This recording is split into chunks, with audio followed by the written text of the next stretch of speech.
People come to Sukhumvit Soi for one reason, and usually stay for completely different ones. Most of you probably think this street starts and ends with Nana Plaza. But honestly, man, you are so wrong.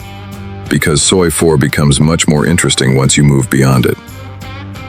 Somewhere between loud bars, random conversations, late-night food, massage shops, wanderers from half the planet, and just one more beer decisions, this street slowly turns into its own nightlife ecosystem. And usually, the longer you stay here, the stranger the night becomes. Don't get me wrong, I'm still a big fan of Nana Plaza.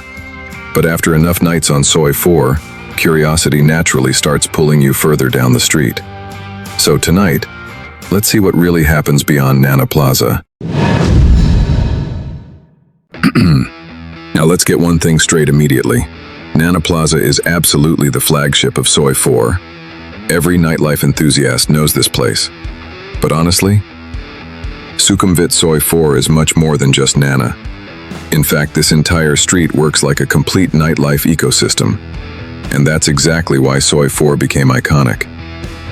Because even if you don't like Nana, and yes, surprisingly some of you actually don't, you can still spend an entire night here without stepping inside at once. That's what makes this street different. You'll find loud bars spilling music into the street, small chill spots where you can just sit with a beer and watch the chaos around you, late-night food spots, expats who probably know every corner here, tourists trying to understand what they just walked into. And if you wander deeper into the darker side of Soi 4, you'll even find ladyboy bars, purely for cultural research, obviously. That's the thing about Soi 4. It tries to cater to almost every type of nightlife traveler. Some people come here to party, some come here to socialize, some just want atmosphere. And honestly, the street changes constantly depending on the hour, crowd, and mood of the night. That's why Soi 4 feels very different every time you walk through it. Most videos only show you the neon, but Soi 4 looks simple at first, until you spend enough nights here. One of the reasons Sukhumvit Soi 4 became so popular is simple. This street gives you completely different types of nightlife within just a few hundred meters. And honestly, that's dangerous. Because people often come here just for one beer, and somehow end up leaving at 3 a.m. wondering what happened. From the moment you enter Soi 4, the street already feels alive. Music spilling onto the sidewalks, street vendors everywhere, bars packed with people watching the human traffic moving toward Nana Plaza. Places like Hillary Bar, Morning Night, sports pubs, Irish bars. They create this strange mix of relaxed drinking and controlled chaos. That's one of the underrated things about Soi 4. People watching here is almost a nightlife activity itself. You'll see nervous first-time tourists, experienced Bangkok veterans walking around like they own the street, business travelers pretending they accidentally ended up here, and groups already making decisions they'll probably regret tomorrow morning. And honestly, if these Bangkok breakdowns help, hit the like button so I know to continue them. The closer you get to Nana Plaza, the denser the energy becomes. The sidewalks tighten, music gets louder, street conversations blend into complete noise, and suddenly the entire street starts feeling like organized chaos. But the further you move away from Nana, the atmosphere changes again. You'll find smaller bars where long-timers and expats sit for hours drinking beer, having the same conversations they've probably had for years, watching the street, and looking completely unbothered by the madness around them. That contrast is what makes Soi 4 interesting.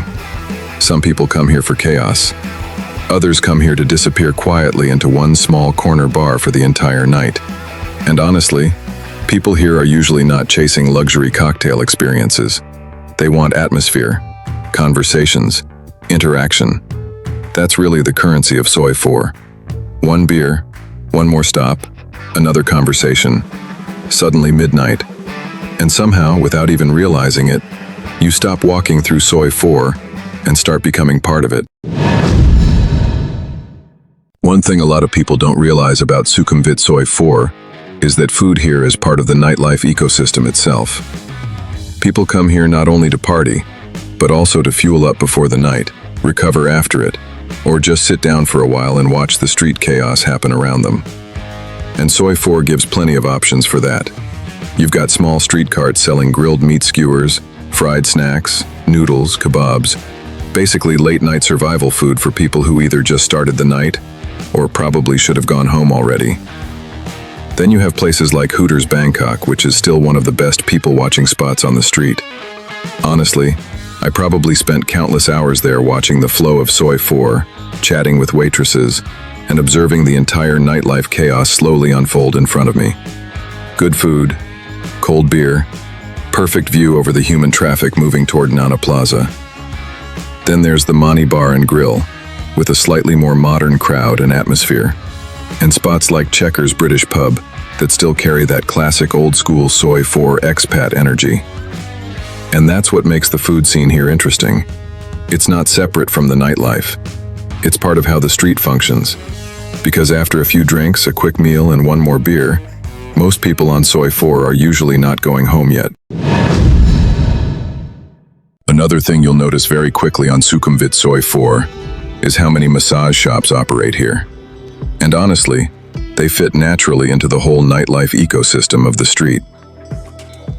After all the noise, music, crowds, bars, and walking around Bangkok for hours, a lot of people stop here simply to relax and recharge a bit before continuing the night.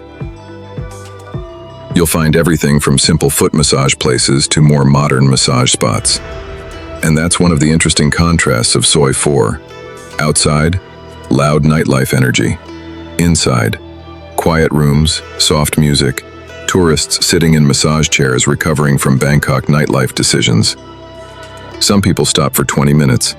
Others disappear there for over an hour before jumping back into the street again. And honestly, Thailand probably changed how many travelers think about massage culture. Here it feels less like luxury, and more like part of everyday nightlife survival. Sometimes you relax more, sometimes less. But usually after one massage and one cold drink later, people somehow feel much more happy and fully ready to join the chaos outside again. That's usually where the night on Soi 4 starts getting even more unpredictable. Another thing that makes Sukhumvit Soi 4 different is the social side of the street. Soi 4 attracts one of the most international nightlife crowds in Bangkok.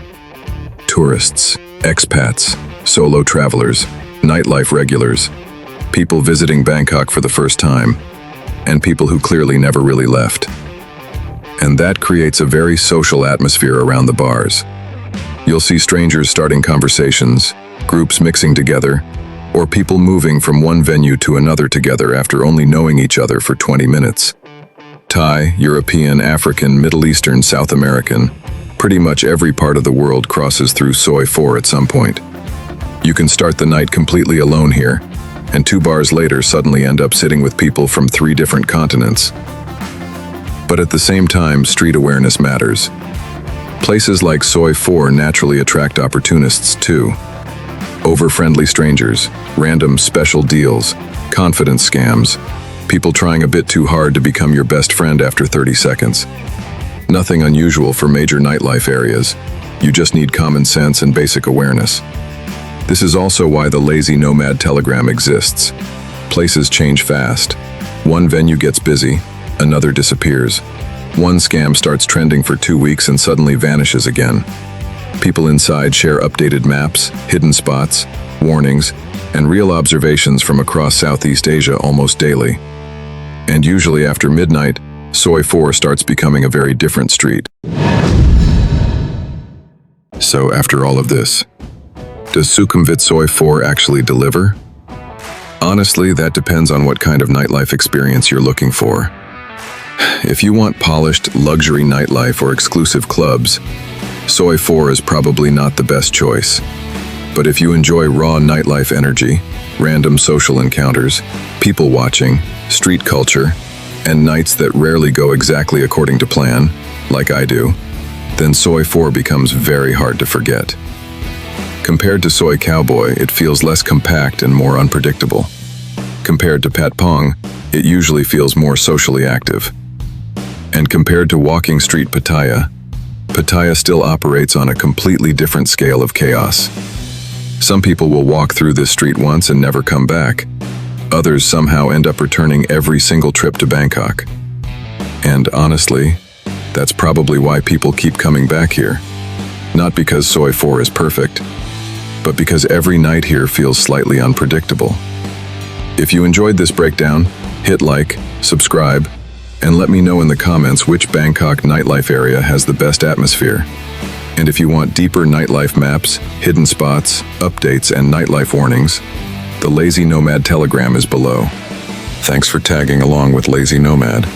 Until our paths cross again in the neon-lit streets of Southeast Asia, keep exploring, but always keep it lazy. Good night, and see you on the next adventure.